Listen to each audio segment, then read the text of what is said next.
Inclusive, esse vai ser tema agora do nosso momento aqui de conversa e de reflexão. Vamos lá para o nosso quadro aqui, Preciso de Ajuda?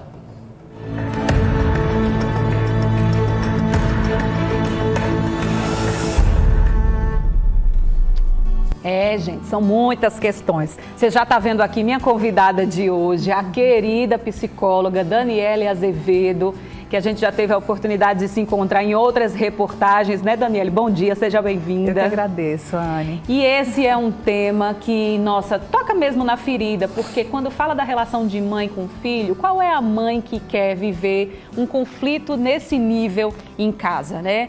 Aquele filho que ela gerou, que ela cuidou, que ela se dedicou, deixou de viver muita coisa para ela, para se dedicar para o filho, e acontece uma situação de violência nesse nível, né?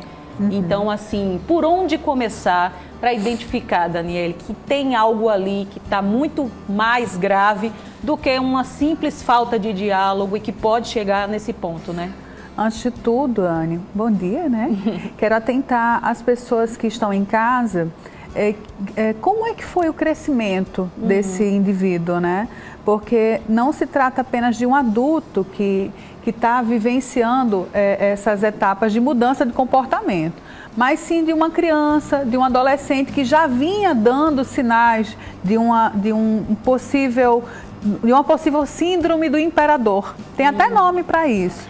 Por mais que não esteja lá no DSM-5, mas é algo que a gente ouve muito falar, né, que é aquela criança que quer reinar, que quer se manter a aparência diante de um grupo, né, que não consegue receber ordens, que não consegue receber um não como resposta, e isso acaba se estendendo para a fase adulta.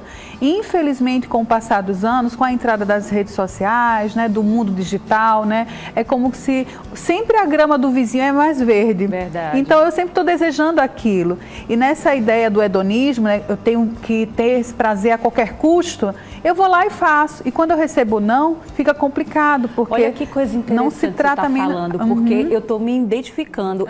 Eu tenho crianças pequenas em casa, então a gente queria falar muito na questão do adolescente, mas a Daniele já foi muito mais além, disse, não, a gente precisa observar como é a infância, o crescimento dessa criança, que vai ter o reflexo direto aí no seu filho adolescente. Chega muito em consultório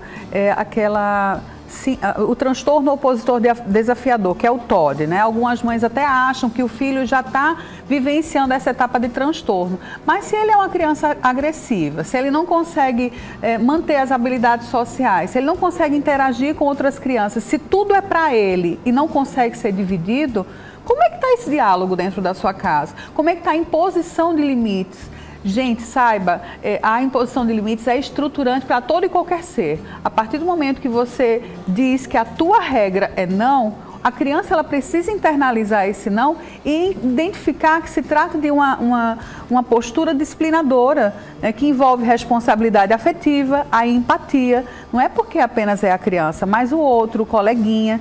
E assim, isso se repercute para a vida adulta também. Nossa, tem uma mãe dizendo aqui que ela acha que já perdeu o controle do filho. Já tentou, já chamou para conversar, ele não quer ouvir nenhum tipo de conselho. Como é que ela faz para, de fato, ajudar esse filho a não chegar numa situação tão extrema? Bem, nesse caso, se trata de adolescente, ele já passou a vida inteira, na verdade, desrespeitando talvez essa figura materna, né? Preciso entender como é que está esse ambiente para esse adolescente, se ele tem essa voz dentro de casa, se ele consegue parar e ouvir o que essa mãe tem para dizer, e se não tem para onde partir, você precisa de uma ajuda profissional. Você vai precisar sim de um psicólogo para tentar intervir esse diálogo, ou até mesmo ensinar essa família como é que se dialoga. Sim. Eu sempre falo que não é apenas um caso do adolescente ou do adulto, é um caso familiar que envolve a esposa, que envolve a mãe, que envolve a irmã, dependendo do contexto familiar que ele esteja inserido. Porque imagina como é que está esse ambiente para essa pessoa que desenvolveu essa síndrome do imperador, né? Então aqui eu preciso fazer tudo o que eu quero, da maneira como eu quero, aquilo que me busca prazer. Só que eu não penso nas consequências disso, porque eu tenho características de egocentrismo, de hedonismo, de maquiavelismo, inclusive, porque eu preciso manipular, articular para eu conseguir querer aquilo que eu desejo. Então é algo que falta muito a empatia, o respeito, né? E isso precisa ser tratado sim, porque podemos estar falando de um paciente com transtorno de personalidade. E olha, a gente falou muito aqui direcionado para as mães, mas a Daniela já deu uma ótima orientação para todos nós. Chama a família inteira para essa questão. Chama o pai, os irmãos, os avós, os tios, sei lá. Faz uma mobilização entre todos para haver aí uma busca de solução conjunta e talvez até muito mais fácil do que ficar só você, mãe, lutando com esse filho, né? Quando envolve a agressão, inclusive física, não apenas verbal, a gente fala também de uma agressão psicológica, né? Uma paciente que provavelmente já tenha desenvolvido isso ao longo da vida, dependendo de como ela se idealiza dentro desse contexto familiar, como eu sou uma péssima mãe, como eu fui uma péssima esposa, não estou conseguindo criar o meu filho direito, desistir. Então não é o momento de desistir, tá? Tenha essa imagem que você é capaz sim, mas você vai precisar de uma ajuda, você vai precisar estender isso. Então entregue suas mãos para que outras pessoas possam fazer junto com você. Tá? E reconheça, tá, mães? Vocês estão aqui, algumas mães têm um pouco de receio de reconhecer que vivem essa situação, de buscar uma ajuda.